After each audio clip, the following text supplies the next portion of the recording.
Gogo, I have another question, right? So, are there any African books that speak to this and that you would recommend? Okay,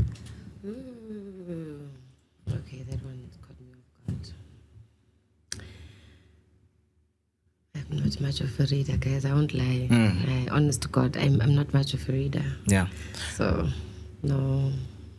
So the second question I would ask is, do you document your practices?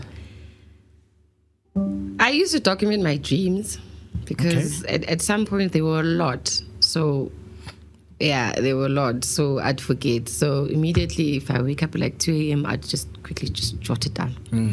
Then I go back to sleep. Then I'm up at like 4 a.m. Then I just jot it down. So what I really, really do write down are my dreams. And I'd recommend that with my patients as well, to just write down your dreams. Yeah. Or also just document your journey, so that you see how far you've come from the beginning till, because now it's a journey, so it does not end. So you could have 3 books, 10 books, 5 journals, but just write it down. That's also part of healing, I'd also say, because when you write it down, as healers or as gifted people, one thing that I know we struggle with is having someone to talk to. That's a struggle. And you also find that when a person comes to consult, that person just doesn't want you to mhlole. They just want to talk. That's all they want. They just want to tell you how challenging it is being a healer, how challenging it is having to find out that you're gifted, and then, hey, now in Lini, things are not going well. And because now being gifted at the beginning, they really make your life upside down. I won't lie. So now all we just need at some point is just someone to talk to. Yeah. So when you write it down, yes, you're talking to yourself, but just write it down. Yeah. It's a part, it's you venting. So it really helps. Yeah. So there's you writing down your dreams, ne? Yeah. And you receiving the message. Yeah. So how do you distinguish the difference between the voice of your own thoughts and the voice of, from a spiritual guidance? Okay. So the first thing I'd do in the morning is obviously ngizongena endombeni yami ngizokhanyisa, and then ngizoyiphahlisa lelo phupho lelo. Whatever I dreamed, if I don't understand it, I would pray about it ngiphahle. It's okay, guys. Bantu abadala, I acknowledge the dream that I received. Can I please get more clarity as to what it is I'm supposed to do? Because a lot of times dreams are indirect, very indirect. True. And can be confusing most of the time. Very confusing, yes. So now they give you that assignment of having to dissect it. You do this until you get to the actual point that they want you to get. So, I'll just pray about it and wait for further guidance. So don't always just react to everything. Okay. For a normal person, what should they do? Maybe they just woke up from this dream and they're just feeling illusional with what they have dreamt. Do they have to pray, drink water, relax, or see someone? Just relax. Remember, as I said, it's not just female intuition. And okay, people have the notion, it means now it's that sacred thing. We all have that. We all have spiritual guides. We all have, like I said, ingilos, right? So you'd sit there. You can literally sit on your own with that glass of water, and literally there'll be a voice in your head or a thought in your chest that is telling you what your dream means. And you'll be shocked, like, Kanti, who am I talking to? But it's just like you asked and someone is answering. Yeah. Definitely. And then going back to the chat, Idumeleng Diale, how would you describe the difference between amadlozi, abapansi, and spiritual guides? Okay. It's very simple. As she said, abapansi. That's why you'd find especially when people are on their knees, they ground you. You are on the floor. And then with istunywa, even with your dreams, you'll always dream of yourself flying, because istunywa is phezulu, right? So you are aligned with something that is above. And then idlozi ubala, right? So it's also different because you can see already. Umuntu othandazayo nomuntu ohlola ngamathambo. Right? Yes. All right, Stumza, I hope you are answered right there. And then another question from Rifule Rasekhanso. I've been dreaming of lions watching over me. Oh, that's nice. Is it a bad or a good thing? That's an amazing dream. Really? Yes. They don't want to eat you. No. Why are they not? Lions are not enemies. No. As in, like we know that a lion is it hunts that thing. Yeah, it wants meat. Human beings think animals are just are beasts. No, but remember that's like it's like your totem. Yeah. Right. So when you dream of a lion, it's like it was luck or your guide coming in that form. Hence, I said even with the snake, it could just be sitting. So if the lion is watching over you, it's that they are watching over you. That's why I'm saying that's just a beautiful dream. Yeah. All right. Fifi, now I thought we were being attacked, but unfortunately, it is a good thing for you, right? Yes, it is. Hector Takalani, how can one connect with my ancestors, and how do one know which side is strong? Okay, so that also goes back to consulting. That's where you find out which of your guides is the foundation. Is it Istunywa or Uqala Ephehlweni? And then you then find out that's where you find people with names. Gogo, so and so, So when you go and you consult, you find that, because when you're still young, so now even when messages come through, you think, what am I thinking? So when you consult, you have that person that is basically, what's this? What's the word? A therapist. Not a therapist, but a person that is there to help you. Yeah. You do this. Oh, this is what I'm getting. And then you also relate. So for you to find that out, you just have to consult. Yeah, definitely. Let's hope you are answered right there. So, Gogo, you mentioned that some people just want to talk, and you play a role of a therapist by just listening. So, can such things and consulting be done online, like on a Zoom or WhatsApp video call? Yes, I actually do that. I do have online consultations, and then I've got face-to-face consultations. So they do. What's the difference with me coming there and me being on a call with you?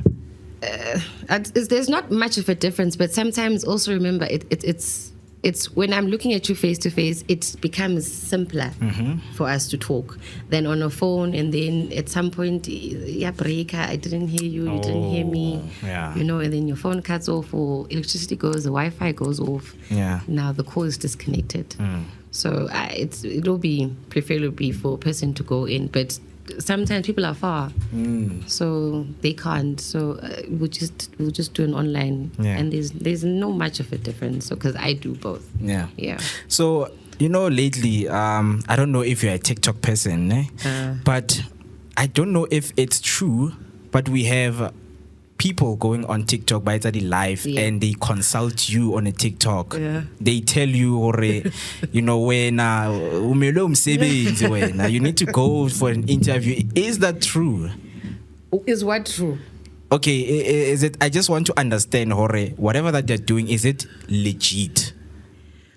Someone can consult over a TikTok with so many people watching, comments, the gifts are being sent. Wants me to get arrested now. Like I said, it's your guides. Like you do what your guides as fun. Because you'd find someone, for example, there are healers that don't do online consultation. So each to its own. Yeah, because it speaks to the misconception and the misleading we get. Yes, because that person is getting help. What coins? Yeah, rose. Rose, consult, and then you relate to what they're telling you, and it helps you. Because I don't think that if it wasn't working, they would still be doing it. So that's their way of helping to those that can't physically come see them. Yeah. Have you ever experienced someone who came to you and told you that they have been misled, or can you see someone who have been misled? And what's is the impact on that person? That's Yeah, I have had someone that came in, a number of people. I would say, I went to such a place and being a consultant, and that person like literally just told me, something in me just didn't. I didn't relate. I did not relate. Or you'd find someone, you need to start doing this, And then, but when you start doing it, then something pulls you back midway. It's no, but we didn't tell you to do this. And then automatically something in you just says, stop going there. But something in you still says, but I'm still looking for that answer. There's something like, there's something I need to know, and someone is not telling me. And then you'd find yourself consulting, so 5, but you're not getting that answer. They'll tell you this and they'll tell you that, because we're all going through problems. So no, but Gogo, no, if you do this, you do that, right. I want ntoza to be right. So I will listen to you, because when there's now a hierarchy, when you see things that I don't see. So I trust you. So it's okay, me. Let's do this. Let's do whatever it is that we're supposed to do. And then Mpilo does not change. It just gets worse and worse and worse. Interesting. So have you ever not had an answer or a solution for someone who has came for consultation? No. You've never? No. There's always an answer. Not that there's always an answer, but now that kind of grows you spiritually. It's okay, now this person needs my help. Remember, I am a healer. So my purpose is to heal. My purpose is to help you. And so it's either I'll just take a 10-minute break and talk to my guide with like don't back out on me now. Like, we need to help this person. Tell me. And another thing with people, thinking 10 years, next week, say go right. And it doesn't work like that. We take it one step at a time. I'm sure you've been with it for so many years. So just be patient, and then see and then.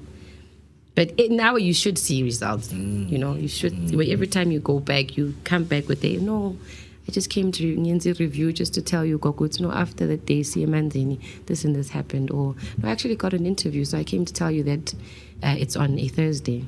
So Gogo said everything goes well. So Gogo, before we conclude, let's clear some rumors here. All right. The misconceptions, right? In terms of the distinctions of you being a prophet and being Udefni on the street, what is it that you want to clear out and let people know, Guti? No, guys, if you see me doing this, it doesn't mean I am disrespecting the gift that I've been given. Right? So what is the misconception you want to clear, just to become more emphasized on it?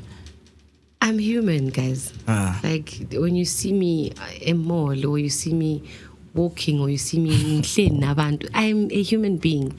It doesn't take away the fact of it doesn't give you also the right to come into my practice and say, Mara, when I saw you the other day, like, I've got family, I've got relatives, I've got parents. So I could be out with my brothers. So I'm not supposed to go to Shisanyama. Taveni? No. So there are places that you just prohibit yourself personally and also spiritually, because now crowded places. I can force myself, but like I said, the heavy shoulders will start. Now the voices in my head now I'm seeing everything that everyone's got going on. So sometimes it just becomes too much. It becomes too much. So you can say, I know, but once in a while I can do it. But it gets to you. It does get to you. Okay, Gogo, one last question. And I don't know if you're willing to answer, but please try. Please try. Questions, guys. Like, how do you distinguish or see someone is a fake prophet? Like, we just need things that, we can be able to notice so that someone will just come and say, well, now you need to buy your mother a cow. The next thing we go waste money there. We take loans for those cows. Cows are expensive. And people get in debts. Like I said, relate. Umoya wako needs to relate. So when I'm speaking to you, you have to say, okay, but these things that Gogo is saying, okay, no, yeah, oh, this has happened, or I've had this feeling, or I have dreamed of the lions as you're telling me. You relate. Like, umoya wako will never fail you. That goes back to also your question of faith. Yeah. Because if you believe in yourself and you know, it's okay, yes, I am gifted, but I'm not really there yet to guide myself on my own. But if I'm talking to someone, I'm able to also distinguish with, yeah, no, this one is not the one. And you don't be disrespectful. It's okay. And then you just exit nicely. And then you, on your way home, you'll talk to yourself. I know, but no, I don't relate. Like, with no disrespect. And remember, every healer has his own nation. Muntu nomlaphi wakhe. So I can come to you and you help me. And then I send my brother to you and then you don't help my brother. Why? Because unomuntu wakhe okumele ukuthi amlaphe. So that's also another thing that people need to just take into consideration. Yeah. Yo, do you know, it's been a long time since I've been waiting for this answer to be answered. Really? For this question to be answered. Yes, because you would ask them, obviously when you see them on TikTok, it's like, how do you notice a fake? It's like, no, I don't want to get into trouble. I don't want to, so it raises a lot of questions because we know that we need this kind of information, so that we can be informative, so that I can just not run up to a random stranger and tell me that I need to go ephehlweni. I come back wearing beats manje for no reason. So thank you so much for answering that. And then Hector Takalani, what could be a cause that one doesn't remember the dreams he or she had? You could have spiritual blockage. Even the house you're staying in, so look at mhlambe nemimoya lapho ingafelanga ukuthi ibe khona. That's why they'll be literally stealing your dreams. So it will sound like a Harry Potter movie, but it happens. Yeah. They steal your dreams. Yeah. So you just have to just clear that blockage, As we speak of TikTok, you do see certain instructions on, do this and do this to clear the spiritual blockage. All right, so in conclusion, tell us more about the consultation. Where do they find you, in person or online? Okay, so in person I stay in Cosmo City, so you can get me on my WhatsApp. So I do bookings, so you have to book, and then get a slot and then you come through. So my number is 072 067 8490. Yes. Can you repeat that? 072 067 8490. Yeah, definitely people will get hold of you. Thank you so much for spending time with us right here on the Vuga Breakfast Show. And we hope to see you again, because we know that on this day, we would like to get more clarity to people, Can I just please double check with me that number? Did I say 8490? Is it? Can you please check? You can repeat it. Okay, it's 072 067 8490. Again? 072 067 8490. Definitely, we'll post it up for when people want it. Thank you. But as I've said, thank you so much for being here with us, and it was lovely to have you. Oh, thank you for inviting me. It was nice having an amazing conversation with you. Definitely. With your amazing questions. Exactly. Thank you so much. 10 o'clock, you're still watching the Vuga Breakfast Show, and that was Gogo Mnguni.